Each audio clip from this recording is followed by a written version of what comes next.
অবশেষে পরীক্ষা শেষ হলো। আলহামদুলিল্লাহ। আসসালামু আলাইকুম। সবাই কেমন আছেন? আশা করছি ভালো আছেন। আমিও ভালো আছি। আজকে আমার মেয়ের ভর্তি পরীক্ষা ছিল। তাই তাড়াহুড়া করে সকালে ৭টা বাজে বের হয়ে গিয়েছি। অনেক ভোরে বের হয়েছি। ভোর বলছি কারণ ৭টায় যখন বেরোচ্ছি তখন অনেক কুয়াশা ছিল।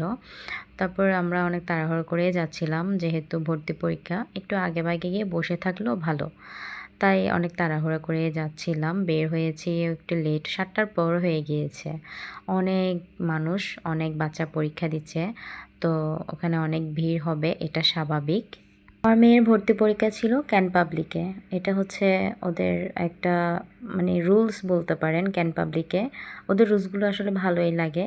এখানে হচ্ছে একটা বাচ্চার সাথে আপনার একজন গার্জিয়ানকে ঢুকতে দিবে। তা আমার মেয়েকে মেয়ের বাবার সাথে পাঠিয়ে দিয়েছি, আমি পরে ঢুকতে পেরেছি। দেখেন কত শত গার্জিয়ান দাঁড়িয়ে আছে বাচ্চাদের অপেক্ষায়। সবারই স্বপ্ন স্কুলে, এই স্কুলটাতে পড়ানোর, কিন্তু সবাই তো টিকবে না। যার ভাগ্যে আছে সে এখানে পড়তে পারবে, কিন্তু সবাই স্বপ্ন নিয়ে দাঁড়িয়ে আছে। আমারও স্বপ্ন, জানি না, কিন্তু আমার স্বপ্ন। তো যাই হোক, আমার মেয়ে এখন বের হবে, তাকে নিয়ে আবার স্কুলে যেতে হবে, কারণ ওর স্কুলে আজকে ক্লাস পার্টি, সেখানেও সে যাবে। তো যাই হোক, ওখান থেকে মেয়েকে নিয়ে আমরা তাড়াহুড়া করে বের হচ্ছে, যেহেতু ক্লাস পার্টির একটা টাইম দিয়েছিল। ওখান থেকে গিয়ে মেয়ে ক্লাস পার্টিতে চলে যায়।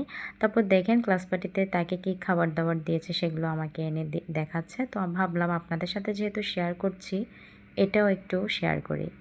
তো যাই হোক, সবাই ভালো থাকবেন, আমার জন্য দোয়া করবেন, আর যদি ভালো লাগে ভিডিওটা একটা শেয়ার করে দেবেন। সবাই ভালো থাকবেন। আসসালামু আলাইকুম সবাইকে।